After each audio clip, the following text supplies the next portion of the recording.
Is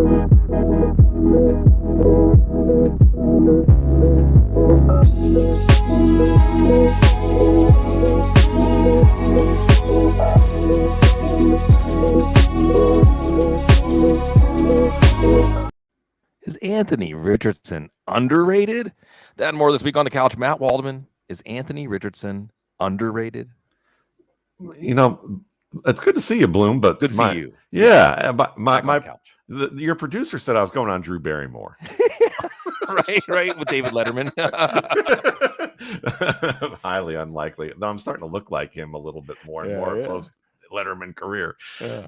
Anthony Richardson, I definitely think he's underrated because you hear things like comparisons to Malik Willis, and that's such a superficial comparison when you think of size, speed, athletic ability, what you're able to do with the legs. You're going to pretty much, if you pull up Anthony Richardson, you're going to see that 80-yard run against LSU where he basically carves a figure eight through the field on his way to the end zone. And it's unbelievably impressive. And then you're also going to hear about that he can't hit the broadside of a barn with some of the throws that he makes. But when you really dig into his tape, what you see, and I use this analogy, and I think it's a good one, is like, say you and me, Bloom, we decide we're going to go to Vietnam, but you got the idea, I got the idea first, okay? But you're a little more talented at handling language. So I go first. I take some classes. They send me over on an exchange program. I've got my app for translation, even though I've been practicing. And we get to Ho Chi Minh City, and we have a guide brought to us from the program who's like guiding us through, letting us know which neighborhoods not to go into, which type of scams are out on the street in terms of where we're not going to get the best deals, all that type of thing. And then I've learned where not to go. I've kind of had the bumper, kind of the bumper guards everywhere I go, where I have the experience, and I'm still learning. But 2 years into it, 3 years into this experience, I'm like the starting quarterback who has, in college football, who's done all the right things to avoid massive mistakes. But at the end of the day, I'm still asking people on the street to speak slower. If they can repeat themselves, I still can't convey humor or emotion or anything to really develop a bond with anybody that I haven't paid for. Okay. You, on the other hand, you come like in the past 6 months. This is your first time coming for the past 6 months. You don't have a guide. You learned the language. You started 6 months ago, but you go over there and you wind up on the wrong street. You end up you get lost a few times. It's embarrassing. You get taken a couple of times by some people, but you happen to have skills to not only speak at the rate of a native speaker, but you also listen at the rate of a native speaker. You hear emotion and sarcasm, and you're able to provide that back. And next thing you know, you're able to talk your way in and out of situations that with my whole situation of being there longer, wouldn't have been able to do, because I'm still like, can you speak slower?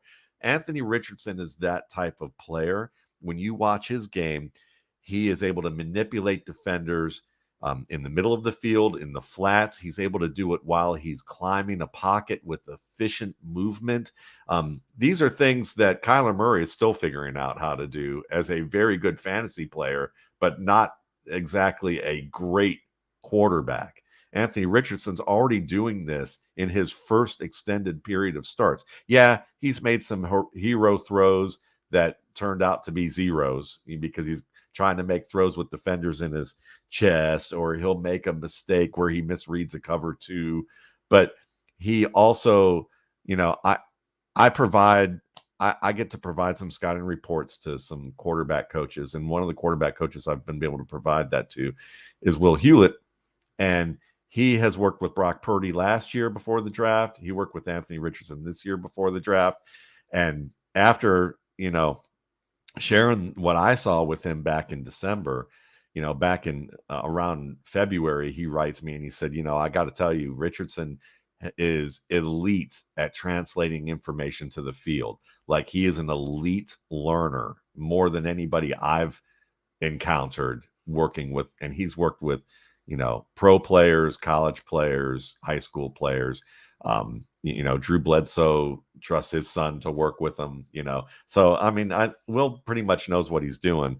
And when you look at Richardson, I think it's more, people say he's raw, but raw in the sense of that he hasn't been to the country, so he's going to encounter things that are going to be kind of embarrassing or difficult. Sometimes you can get into trouble, but he can get himself out of trouble better than someone who may have the bumper guards all the way through their career. So I think he's the best quarterback in this class. I think he's going to be a star. And I think the comparison for him is a more athletic, big-armed version of Ben Roethlisberger. Sure. You can hear those names starting out there, Josh Allen and Cam Newton. That's another name. It's great because it is now we've got the hot open, the cold open. Is it hot or cold? I just know that we get right to it, as we've been taught very wisely by Cecil. But it's good to be back with you, Matt Waldman. It's good to have these annual rituals, celebration. Take time to celebrate, folks. Whatever it is. Down in New Orleans, we don't need a region to celebrate. We celebrate being alive. I think I still have a Miller High Life somewhere hidden in this couch cushion. Sure. I got a Michelob Ultra in the fridge that we got during the St. Patrick's Day parade. Like, that's just someone just, from the float just handed down a Michelob Ultra. I will drink it and enjoy it on a very special occasion. But it is we should always take time out to appreciate our accomplishments, to recognize them, to take a moment to exhale when we've done something, like we do every year with Matt Waldman. RSP's out there, mattwaldman.com. Get your RSP, not just for the rankings, not just for how it's going to help your fantasy football team, but how it's going to teach you about football and really get you into the wonderful palace that is the mind of Matt Waldman when it comes to football. And this year, Matt, as I was reading the RSP, I find myself more and more gravitating to the non-rankings, non-scouting report parts, right? Because that's where the football philosophy comes in, and that's where you get at things. And we'll take a step from this Anthony Richardson evaluation, because what I like is I'm going to read a quote from you here. As a whole, league decision makers know that great quarterback play is processing and executing information at a level of immediacy. And I like that you give the NFL credit for starting to figure this out, right? It isn't just about being Carson Palmer, like 6'6", or stand in the pocket, and look the part. It's that the processor is what is important. Of course, Bryce Young's an interesting case this year because he doesn't look the part, but he has the processor. But this is the money quote here. They haven't figured out the drivers are intuition and confidence more than academic football knowledge and past production. And when I see the word intuition, that's why I stand up. Yeah, intuition, yay. I probably have said on this show 50 times or more. Intuition is not mystical. It's not supernatural. It's a synthesis of all of our experiences and everything we know boiled down into one moment. You might call it gut feeling, just a yes, no, on, off kind of thing in the moment, in the flow. And you, of course, give an even more detailed description of that. Integrated technique, the it factor in these things. But I like that you tease out that, and this is something I think where you and I are very simpatico, because you're watching these players, you're doing the scouting report, and you're solving for X. But X is not the very easily discernible traits. Cecil and I were talking about this on Tuesday. X is, the things you're talking about, the confidence, the intuition, the decision-making. What is it saying about how this player approaches a game? That when presented with this is what he did. And it includes some of the physical traits, but in quarterback especially, the physical traits are not really going to be determinative. And like to come in the way you did, saying Anthony Richardson is underrated, but it's not because of his physical tools. It's because of how he understands. I like to call it, does the game speak to you, or is your radio picking up static, or is it picking up something that you can run with? And you can see, watching a quarterback solving for X being what's his what's his process, and not just process in this deliberate flowchart way, because there's emotion, there's psychology involved, and also there's an arc. So it's intuition. Now, what's funny on the other end, because like you said, you're giving the NFL some credit for at least starting to understand that processing is the most important thing, processing and executing. But I've been saying, well, we can at least say the NFL is making some progress, Matt, because the quarterback that they might overrate terribly is not the statuesque pocket passer, it's Will Levis, right? So that's progress in a way too. But when a team takes him in the first round, you probably won't think that's progress for that team.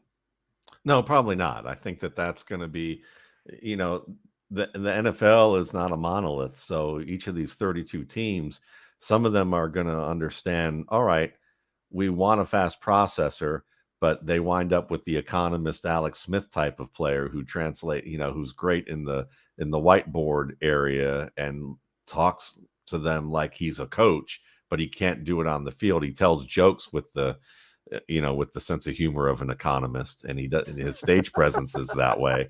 He can ruin a perfectly good joke, and then you could have Anthony Richardson, who might be the Richard Pryor of the quarterbacks in this class, who's got timing and can do it with the style. Well, Levis is that player who, a team that takes him, they're going to be that team that's still rooted in a quarterback coach, Rick Scangarello, recommends him highly. He's been talking him up since before he even took the job at Kentucky. He's been telling everybody you could possibly imagine that Will Levis is a legit NFL prospect. I got an email from a listener of ours who works in a specific industry where he was told that, in kind of 2-3 years ago. I think it was 2 years ago. Before Scangarello came over there. But at the same time, you look at Scangarello and, he has a series of 1-year jobs, 1-year tenures, Denver, Atlanta, San Francisco, now Kentucky. I mean, I know that coaches have a lot of different gigs, but if you've only there for 1 year, you kind of have a reputation either for being difficult to work with, or just not very good. And I don't know which one it is. And it may not be either. It may just be he's a career hopper. He could end up being good. But at the end of the day, he talked up Will Levis, and then he went to Kentucky. That tells me, if I'm being the skeptic, that I'm trying to recruit players. I know where I'm going to wind up, and I'm trying to recruit players. And the best way to recruit players is to talk about how I have an NFL caliber quarterback and tell everybody that possible, and to raise his draft stock, and be a part of all of that. Will Levis, arm talent wise, his body, the fact that he has played in an offense with, 1, 2, 3, 5, and 7-step drops are all things that the NFL likes on the superficial level. But when you can't even get your feet aligned to the target the way that you're basically should be taught, I mean, the midline of your back foot is kind of like the back of the canoe, and then the front toe is kind of like the should be pointed to the spot. Your front toe gives you the pinpoint accuracy, if you ask me. The midline of the back foot gives you the area code accuracy.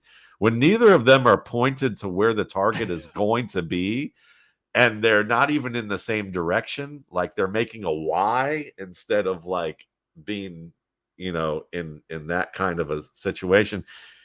When he corrects that, it's while he's releasing the ball. So he's trying to snap it into the right spot, and it doesn't work. And then on top of that, his processor is 2 to 3 beats late on a consistent basis. So when you have the mechanical issues, and then you have the slow processor, whether it's a lack of confidence or whether it's just that he doesn't see it on time, those are hard things especially the processing part. That's hard to fix. And if you've had an NFL quarterback coach and you're still doing these things and still not accurate, either you're not listening, you're not working at it, or the coach hasn't really emphasized that this is important to your game. And so I don't know, if he were, it's kind of like Daniel Jones from years ago. Daniel Jones had a great season last year. Brian Dable put a good offense around him that kind of said, all right, we're gonna do as much as we can to keep you in a pocket where you're not like, you don't have to be much of a manager here.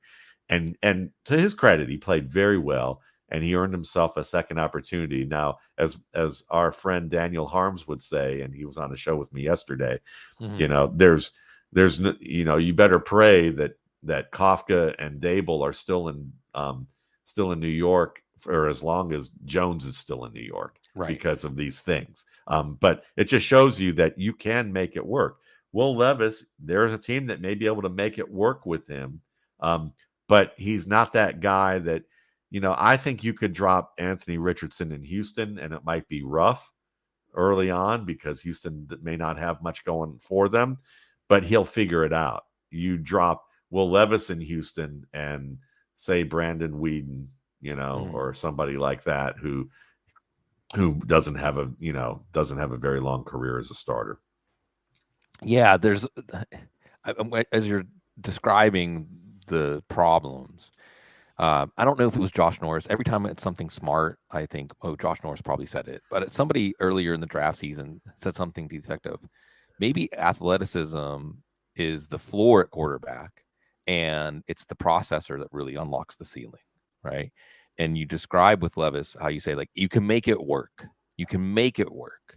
And that's where the athleticism, that's how you make it work, right? Is the athleticism, what he adds, and arm talent. Although arm talent's funny, evaluating quarterbacks over the years, Matt, I think I cannot think of a quarterback that was saved or elevated by their arm talent, because you can't unlock arm talent. Like the key to unlock the door to arm talent is the processing, is the improvisational play out of structure. Without that, arm talent just rots on the shelf. Yeah, because all the think about it. All the things that people criticize Patrick Mahomes for was about how he used his arm talent, because they couldn't think outside the box and go, oh, Patrick Mahomes is the son of a Major League Baseball player and played shortstop and throws the ball like an infielder. Right. He moves around, throws, does everything like an infield, and he processes the game fast. And as we talked about in the past with him, there was a coach who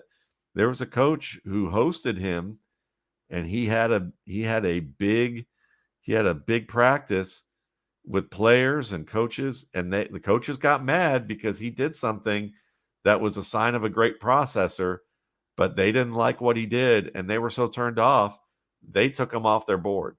Mm-hmm. Patrick Mahomes. They took Patrick. Now they ended up with somebody else who ended up being very good after that. But is still very good. But that coaching staff also got fired. Mm-hmm. And when you look at this, I think that the arm talent is more of you have to have like a minimum of it. And then everything else you shouldn't get too enamored with unless it's integrated with the rest of their game. Right.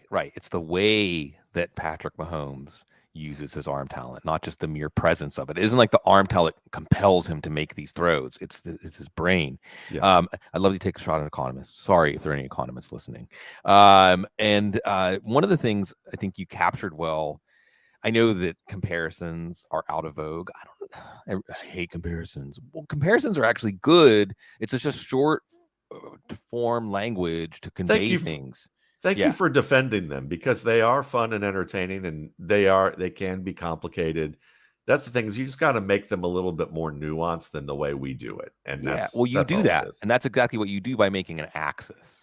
You know, your player comparisons are.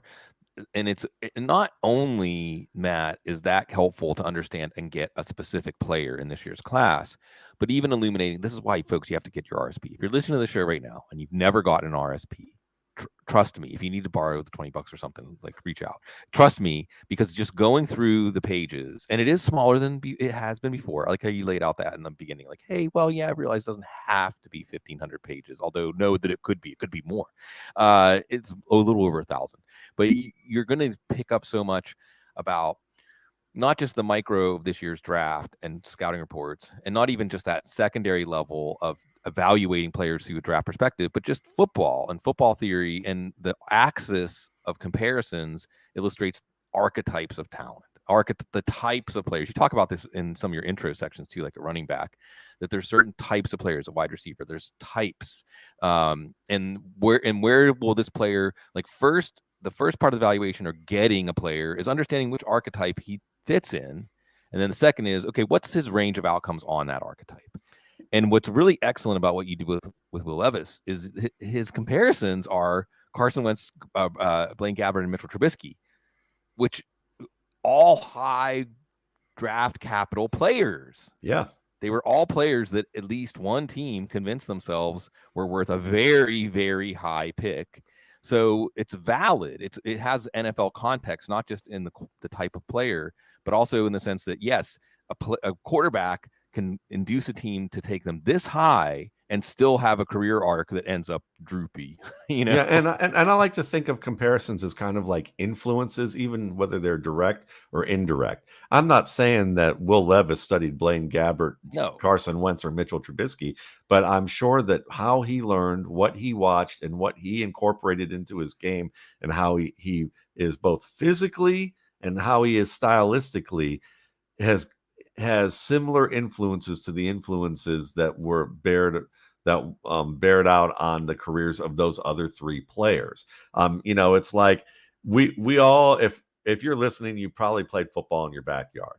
And so when you're running the ball, you can watch someone, whether they're 50 pounds overweight and got like the Blue Velvet Lounge t-shirt on that's beer stained, and they're trying to run outside. And, if it was Cecil Lammey, you would probably see him try and do a pony kick, because he would watch a lot of Walter Payton, right? If it were me, I'd probably try and do a Greg Pruitt spin move, and then, tear two of my knee ligaments and be out for another 2 to 3 years. If it would be Bloom, it might be Franco Harris, and he'd get his 10 yards and then he'd head to the boundary. No, I'm kidding. Hey, the man passed away. That's true. Right? That's true. Some things transcend these boundaries between this world and I mean it. And I mean it with love, because it's coming from love. Because Jim Brown would probably still say it. That crusty old man that he is, would probably still be that way.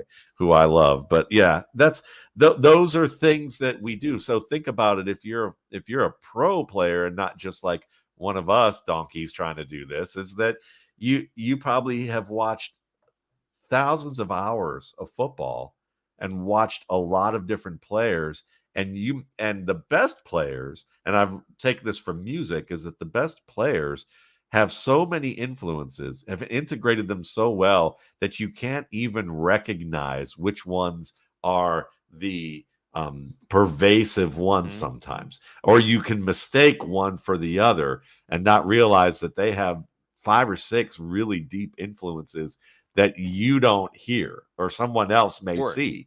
And I think that's what happens, is sometimes the most original guys have influences, but you don't. They're so integrated with so many different things that it's harder to recognize. Whereas maybe some players, you're like, they're just almost a carbon copy of these things. I'd like to go in, if I could like have a dream job that isn't this dream job right now, it would probably be creating comparisons, having a site and figuring out some 3D way of creating it in a way that it would be understandable. But I don't think that's going to happen. Right, like either some sort of mad scientist genetics thing, or like you could get action figures of all the players and just take pieces of each action figure and make like a Star Wars, that Star Wars chess game. We need to have and we could put that out there, and then it's great though.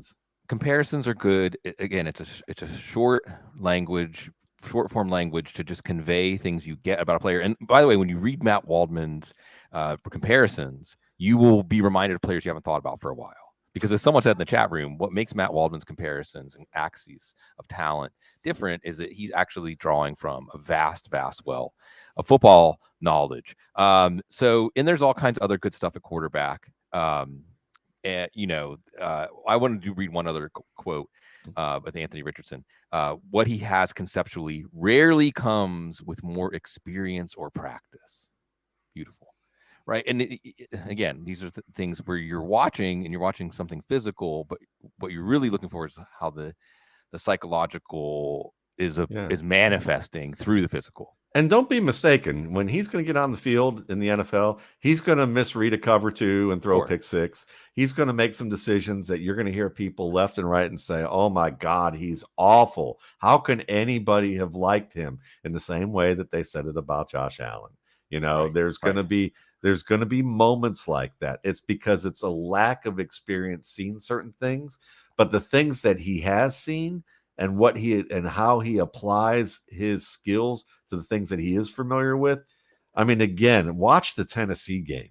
Go watch a Tennessee game and watch him climb pockets that a lot of guys can't climb. And while he's doing it, being able to see the flat defender, manipulate him and the middle of the field defenders, and be able to, basically work with them while he's on the move and be able to place the ball on the move where only a receiver can catch it and not take a hospital ball.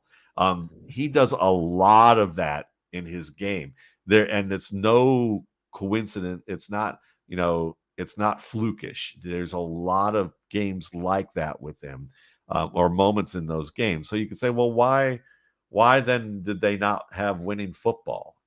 Well, it's because he's one player. You can't affect change to that degree in SEC football. It's just very rare for that to ever be the case.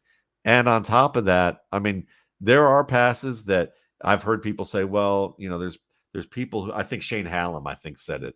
I heard him say, well, I see a lot of people saying that, receivers drop passes, but from what I'm seeing receivers stretching out for balls that they shouldn't catch or they couldn't catch, and it clanged off their hands, and people are grading it as accurate. I can tell you this: if the RSP, I chart plays based on both general accuracy and pinpoint accuracy, and I can assure you that Anthony Richardson makes a lot of throws that should have been caught. To me, a throw that clangs off the hands that was a difficult catch. To me, a difficult catch in my parlance is a catch that you shouldn't count as accurate, but he makes the catch anyway. Right. There's a difference between that. So I like how Shane looked at it, because it's a very good way of being skeptical about what you're seeing about how people grade stuff. But yeah, personally, how I grade it, I do it in a defined manner where if I tell you that Anthony Richardson should have had a 72% completion percentage in this game based on how I charted it, it's not because of how Shane defined it for how other people are looking at it. Yeah, it's going to be intellectually honest. It's going to have integrity. And I think that I want to go back to one other point you made and tell a New Orleans story. That's really a New York story. Because Matt, you said sometimes you can't tell who the heaviest influence is, right? Or you might mistake that. And sometimes it's not even influences from the craft that the person is doing. It can be influences from but a heavily present influence. You just have shortstop. to look at it.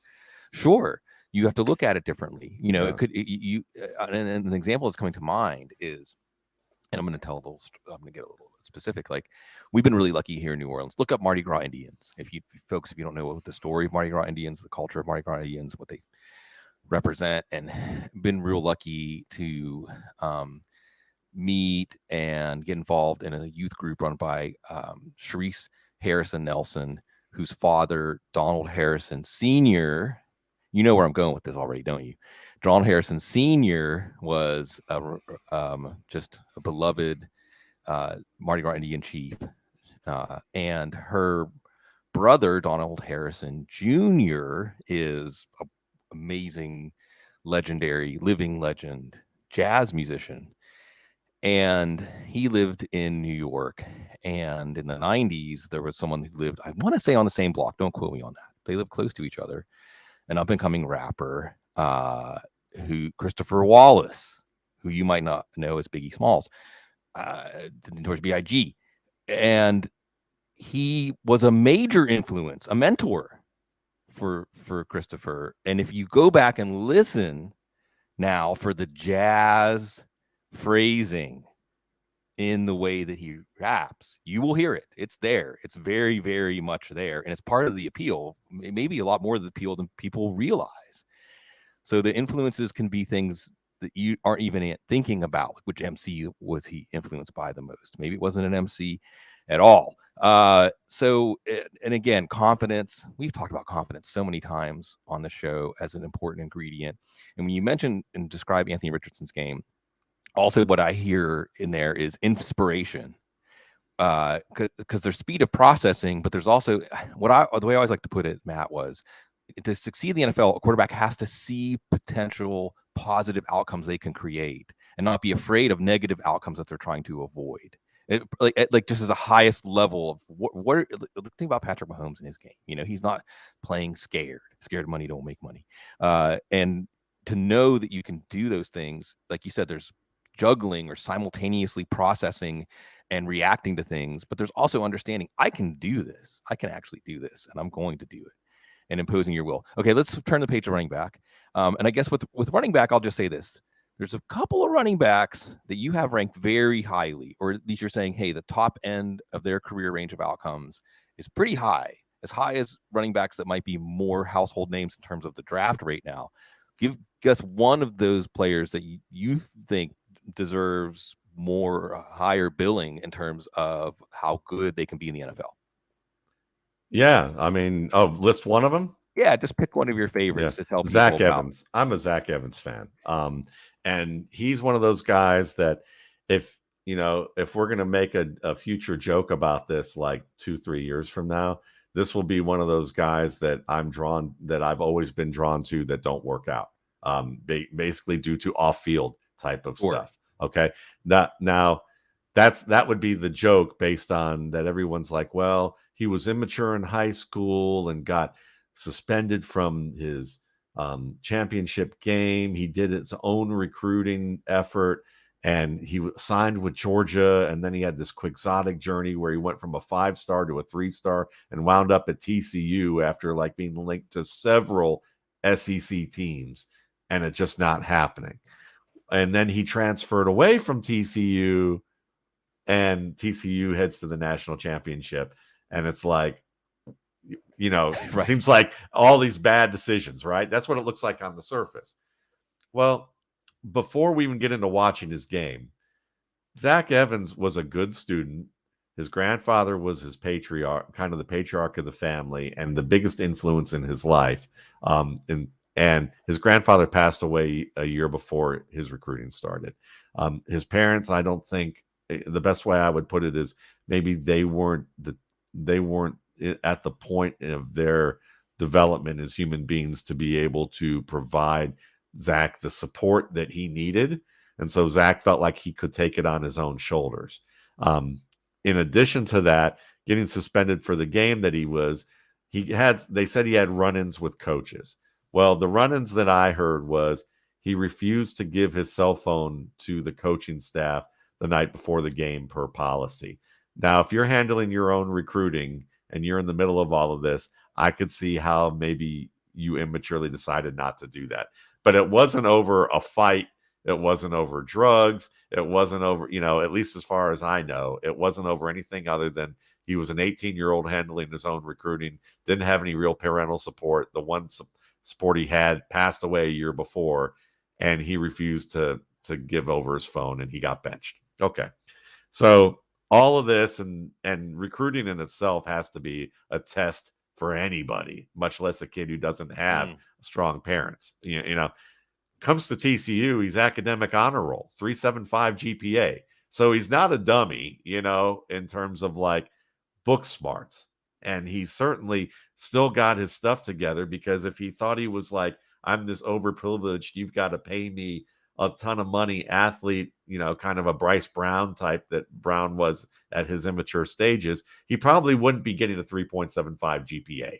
Okay. So smart kid, looked great on the field. When I watched him on the field, terrific decision maker, zone or gap. I thought he was ahead of Bijan Robinson as a decision maker in 2021. Bijan Robinson didn't know how to blocks. He really didn't know how to maximize space in certain situations where he should have been able to maximize it on a bounce or a cutback. And Evans has all of that to his game. He runs hard. He breaks tackles.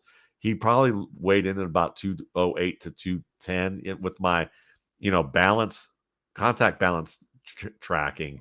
He was one of the better backs in pretty much every category against every size defender, regardless of the fact of what his size was.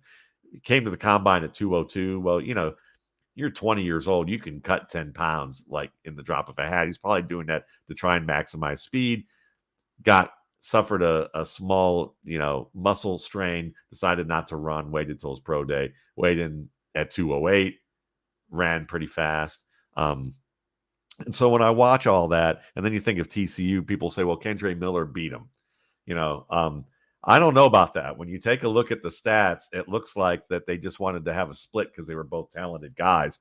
And Gary Patterson told TCU that before Evans transferred that there were 30 players on TCU that he thought they were going to lose because the team, the athletic department wasn't getting their NIL deals together on time, and that this was going to be a huge issue.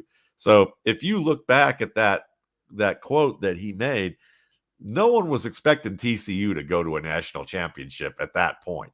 And if Evans thought, I can get a better deal, I can go to an SEC team. It's not like he went to Kent State after going to, after going to TCU. Like, I'm not good enough to play with Kendre Miller, who's a very good prospect. It was like, no, I'm going to an SEC team that I think is going to have a shot to be good. And he ran into another fine running back. It'd be like if Todd Gurley decided he was going to leave Georgia because Nick Chubb was threatening, and he, that it would have been that kind of situation. So, to me, Zach Evans is also a very good pass protector.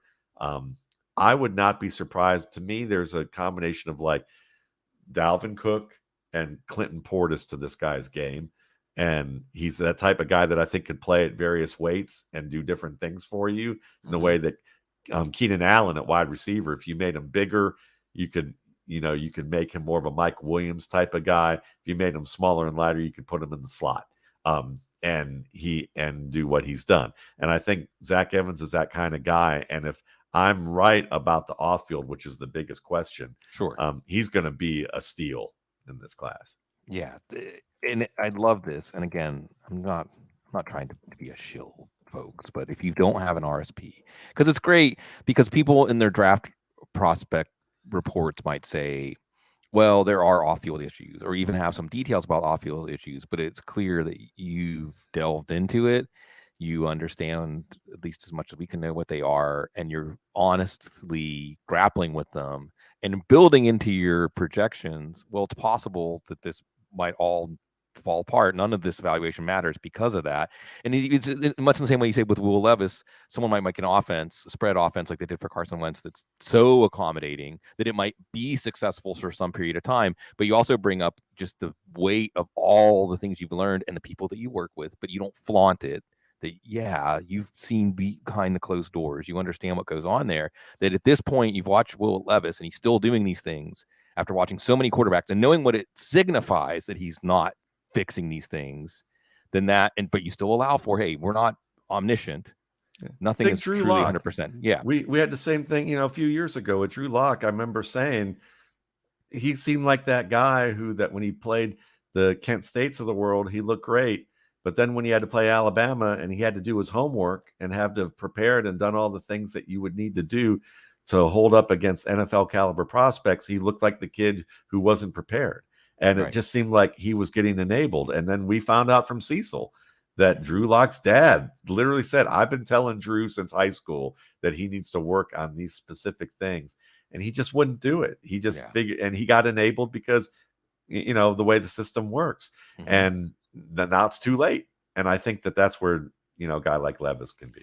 So there's the weight of all that experience and the things that about the process and the things that you've learned. So there's just so much. Also, you mentioned transferring. Cecil again brought this up earlier this week that he feels like he has to recontextualize what it means when a player transfers, because it can mean a lot of different things now. I also want to give you massive points, like how many football-based writing is going to include the word chaotic, because that's just an awesome word. I actually had one of the things when I think about, I think I've reached some sort of point where I think of myself as an old man, Matt, that things I could go back and tell myself, because I was going to start the revolution, and then I got to peek behind some closed doors and see, at least at that point where I was in my development, I thought, well, the game is rigged, so why try? I don't want to be an angry person for the rest of my life. But I've realized, like, if you read the script and the part you want is Don Quixote, and you know that you're never actually going to change anything, that's okay. In fact, Don Quixote is a great character to be. If you're going to be, you can't, I like to say now, you can't change the story that you're born into, but you can decide which part you are in the story. But that's, I mean, more than enough to keep you occupied for a lifetime. And Don Quixote, and even including and invoking him in understanding, you're trying to understand Zach Evans in that moment and say, well, by choosing that word, you're not putting him down for it. You're saying he just didn't have realistic expectations, because who does when they're 18, about how the real world works, Exactly. I mean, it's okay. It's okay if you're 18 and you don't know how the real world works. You're not supposed to. Okay. And this show should really be like 3 or 4 hours long. And it wouldn't feel like 3 or 4 hours or even close to it, because there's so many layers and so much depth, both applying it to the individual class and applying it to football in general and life in general. But one of the things I want to ask you about is a both specific and broad question here, because you talk about, and you're always ahead of this curve, or at least opening up people's mind to these things. Now, new defense have got lighter, taking away the big play. Offenses, it's the pendulum of the NFL, right? This also is affected by when people say it's a copycat league and things like that. Well, now maybe defenses are going to be having to deal with heavier offenses, and really it comes down to the question of the slot receiver or the second tight end, or you could say the fullback, the move tight end. I think it was when Eric Stoner had the epiphany, like, oh my God, you create another gap, sometimes block, sometimes run. Okay, it's the same position basically, but this also happens to be, it sounds like, one of your favorite, if not your favorite, tight end classes to evaluate in all the years of doing the RSP. So is this going to create accelerated movement in this direction, you think? It's been foretold, and there comes a class that's going to bring it to life. I hope so, but that's the tough part, because for years we joke about. I like to joke about how I still remember Matt Williamson on ESPN talking about Jermichael Finley as basically the figurehead of a tight end revolution, and I think he was right. Well, to that story, if the NFL decides to do it, and that's the big question: is are enough NFL teams going to be agile enough to look at last year? And they say, look, we already used a lot of gap plays to win, and we were pulling, we were running a ton of counter. And NFL defenses, it's not going to be next year that NFL defenses are going to go, well, we need to get bigger and stronger, and they're going to be able to just implement that right away. Maybe 1 or 2 teams will find the right players to do that, and it works. But there's going to be another 12 to 14 teams that find one player who might be able to do it, but needs a couple of years of development, or they find 2 or 3 like that, and that's a 2 or 3 year process. Meanwhile, they're getting run over. And so for me, this tight end class does fit that bill really well, because you have players who, even like a Dalton Kincaid, who's not recognized as a good blocker, is an effective puller. He's effective on winebacks, all the move tight end types of blocks that you want to see. He's going to get better at those pretty quickly, and he's already pretty good at it. And then you have players like Luke Schoonmaker, who I think can be a unicorn at this position. And it's more about the receiving game, because he can do everything as a blocker that you would want to see. And then there's guys like Darnell Washington, who is just so much fun to watch. The broadsword, I loved that. The broadsword, he is. He's the broadsword. On chop. Yeah. Exactly. You don't want him. You may not want him doing anything where he has to change direction quickly while running. But like, if you want him standing still and moving in quick change of direction within a step or 2 of his base, he's going to be very good at that. And there's a number of blocks like that you can execute with your tight end front side or backside, where he's going to be good at that. Now, if you want him to run fast, you want him to run down the court and play fast break offense, he's going to be able to dunk on you. And he's going to get ready for that outlet pass. Might pull down the backboard. Yeah, he might pull it. He's going to Daryl Dawkins it for sure. You know, but that's the variety. And then we've got guys like, so there's a number of guys like that, even lower end guys like the kid out of Illinois, who I really like, who transferred to where was it, Michigan State. And when I watched him, and I'm trying to remember his name real quick. It's Daniel Barker. Daniel Barker's an interesting guy because he's one of those guys that can do some decent blocking. In 2 or 3 years, he might be a second contract starter down the line. And there's guys like Josh Weil out of Cincinnati who's intriguing. And then the ultimate analytics like dream. They're like, these guys are analytics guys are probably waking up in like, in like puddles in their mattress because of not Tucker Craft, Kuntz, the Old Zach Dominion. Kuntz, Old Dominion. I mean, this guy, he's basically got Christian Watson like metrics, but he's 50 pounds heavier, and 3 to 4 inches taller. And he doesn't play to it on the field as well as he should, but there's elements there where you can see teams happening. There's like 2 or 3 players in this class that could be a Jimmy Graham type. There's a couple that could be a Travis Kelce type. There are a couple that could be there's one that could be a Rob Gronkowski type. And again, I'm not saying they're going to get there, but there's guys like that. There's a couple Pat Fryermuth types. Michael Mayer isn't even in my top 5 in this class, but if he were in any other class, he would be top 3 easily, if not number 1. And he's a very good player, but that just tells you about like the promise there is of guys who can do what the NFL is looking for, which isn't, we don't need you to be the full meal deal tight end. We just need you to do certain things, and then we're going to use you as a receiver. Well, in those instances, there's like 12 guys that we could be looking at, and really 6 or 7 who are going to be meaningful in the next couple of years. Yeah, it's really going to be a fun class. Just in general, I don't want to put words in your mouth. It seems like overall, the top of the running classes you would endorse. The depth of the wide receivers. I think I looked at it, and like 10 out of your top 19 in the last 3 years are from this year at wide receiver. Obviously the quarterbacks. This is a good class. If you have rookie dynasty picks, be excited. Be excited whether it's quarterback, like super flex, 2 quarterback, tight end premium, or just good old PPR, regular traditional. It's traditional now. Well, I want to ask you one other thing before we go off the rails, real quick. And there's so many other things I wanted to ask you and talk to you about, but that just shows you the depth of the RSP. You invoke this thing, and I don't know if I've seen this in one before. Forgive me if you've brought it before, but you're very unscientific attrition factor. And I like this. I like this because you're trying to do the math. At least you're trying. You're saying, I'm going to try, because you can say, okay, well, if the class yields this many players above this talent rating, or with this depth of talent, or however you want to sort it, then to determine how many actual productive pros is this going to produce, you're introducing the attrition factor.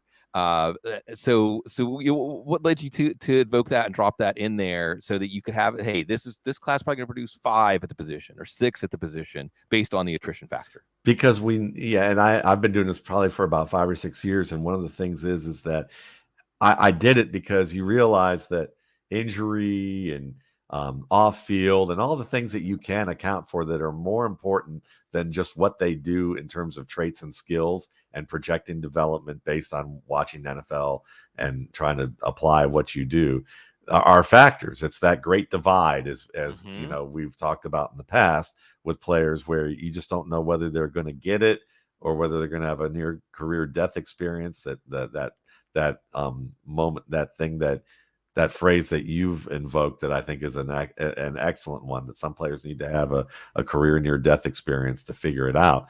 And So you have a lot of those things that happen in this wide receiver class. I mean, like, I think it's a very strong draft class. I mean, you don't get 3 quarterbacks like the 3 that we have right now. And, in Richardson, Young, and CJ Stroud. I think that, if your worst case scenarios, you're going to get a Kirk Cousins out of this deal, that's pretty darn good. And then when you look at the running backs, I mean, I think there's 12 guys that you've got to make a priority that if they're available, take a shot on one of them, depending on the value into the round.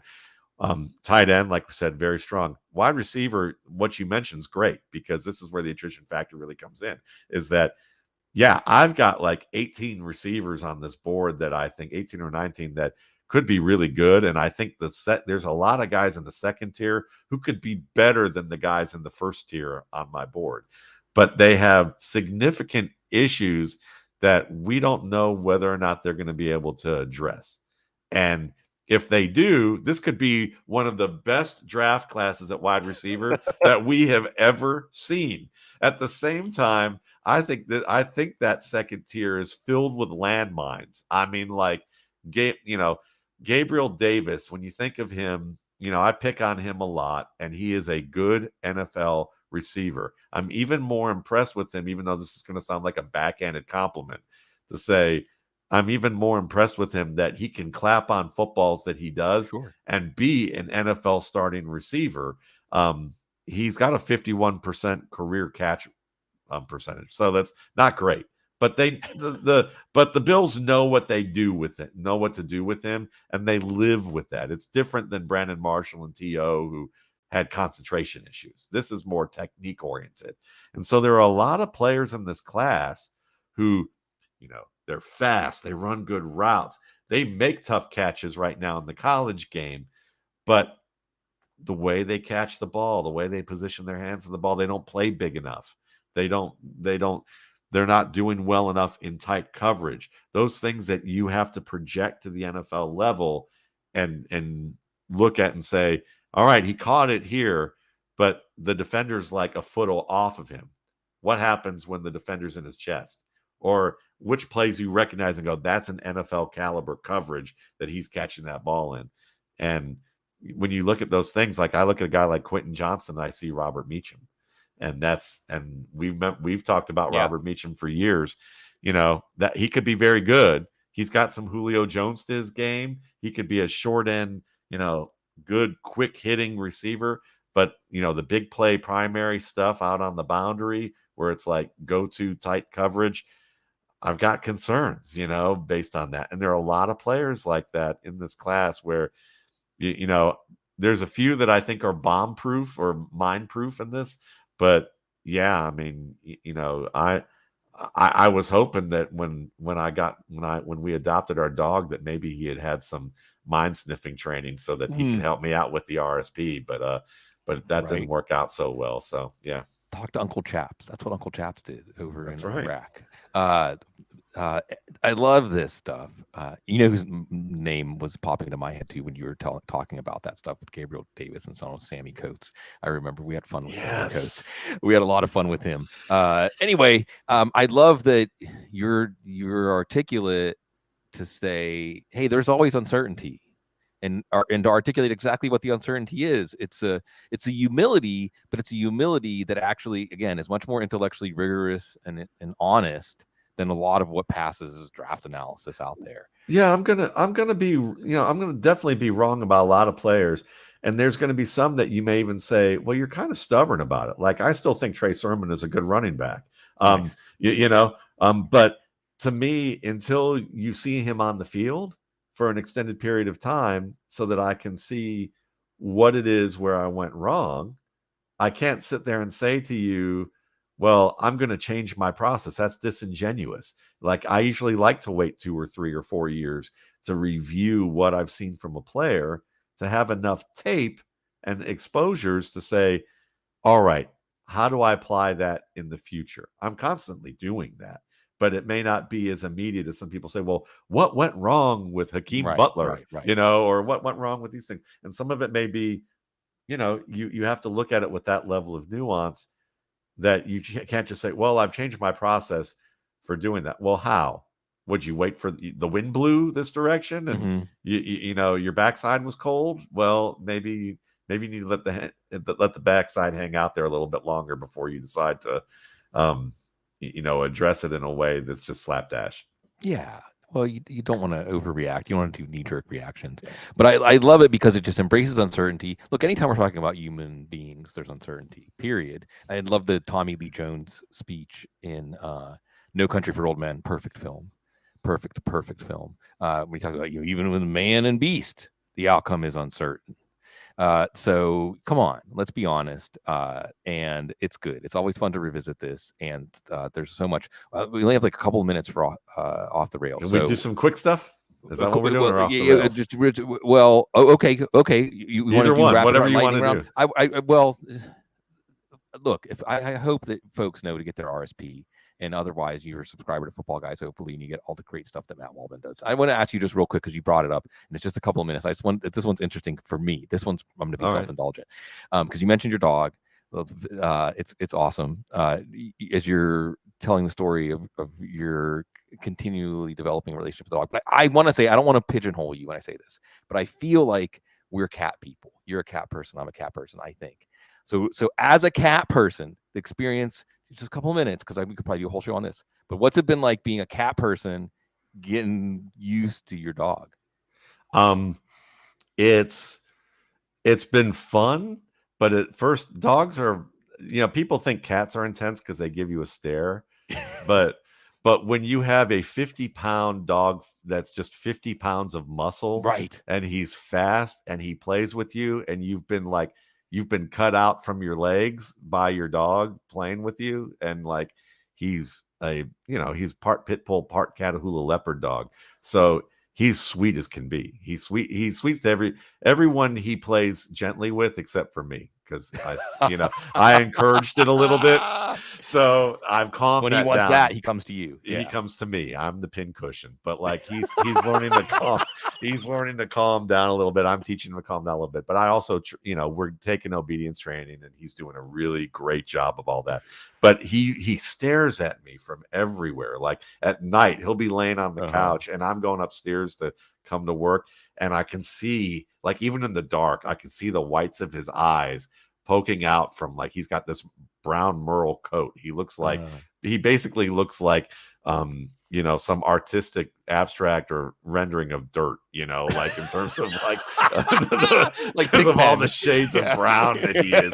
He's like what the Cleveland Browns uniform should actually look like, to be honest with you. And he's like, but you see the whites of his eyes looking up at me.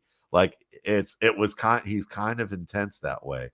But he, I love how much I realized that I raised my cats like they were dogs. And so a lot of my cats early on thought they were dogs. They fetched, they did all sorts of, they liked riding in the car. They were all sorts of strange things like that. And then they figured out they were cats eventually.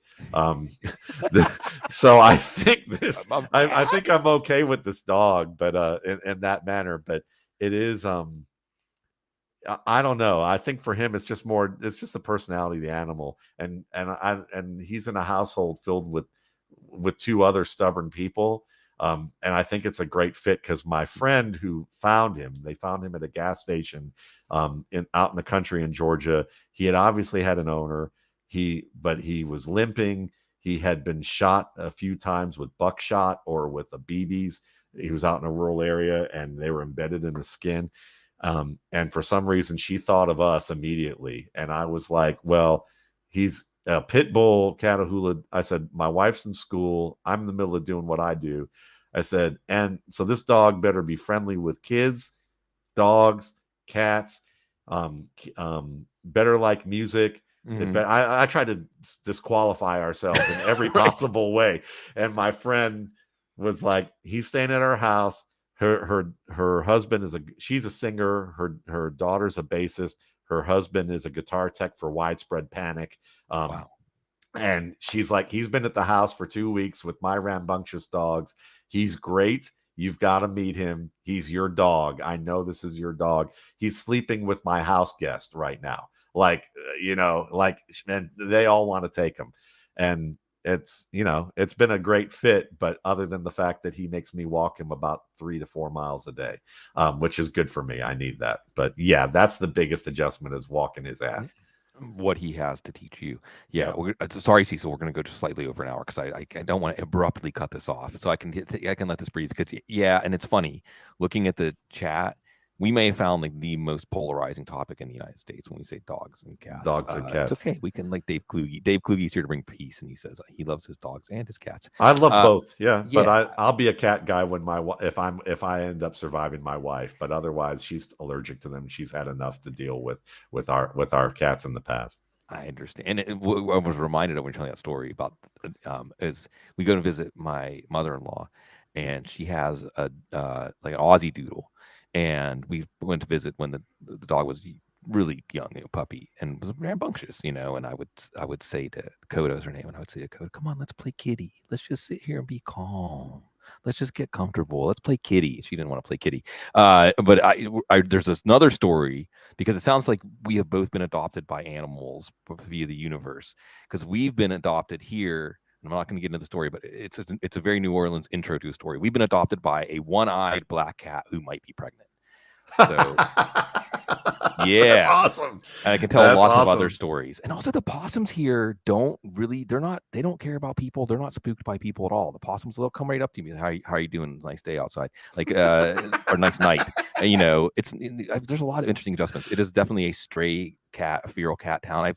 There's at least 8 to 10 different feral cats that come through our yard, and I'm getting to know the whole cast of characters, even around the neighborhood, the whole cast of characters. See, I can totally see that. That's kind of awesome right there. Yeah. I mean, I don't know. I laugh. Meanwhile, mine's pretty good, but he'll lay on the couch with me, but I know that he's going to squirm his way into trying to squirm me out of the couch cushion that he wants to sit on. So, well, dogs are just a little more. I don't want to say they're more willful, because cats are definitely willful, but you're going to have to accommodate a dog more. I have to wait him out. Yeah. Yeah. You have to, exactly. You have to have, there's an attrition factor for you. Yeah. You have to outlast them sometimes. I'll say this is the last coda on the story. And then again, folks, get your RSP. I'm going to go on vacation for a week, so no couch next week, but we'll be back. And of course, we're going to do the draft night hangout like we always do, and it's always going full speed at Football Guys. And if you love football, you're still here at this part of the conversation. So here's the little coda on that story. So I actually the one-eyed black cat, first she became apparent to us. I thought it was he. Kind of scurry through the yard at night a few times, and I like to name things. I feel like when you name things, you bring them into your world. I name inanimate objects. I've named our my wife does the same thing. She names our cars. Yeah, I like it. So the funny thing was, the name that I just pulled out of the ether for this cat was Seymour. And, awesome. And then Seymour turned up without an eye. So I'm not going to name. I'm going to watch. I'm going to be careful with my names. But you don't have to be careful with your rookie drafts. Matt Waldman, RSP, mattwaldman.com. And we love it. It's great to continue this journey with all of these fantastic people. Love seeing you on the chat room. And thanks for letting us do us. It's a real blessing in this world to when people say, you know what, you could just do you, and I like that, and I hope everybody finds at least some of that in their life, because you all are so classy.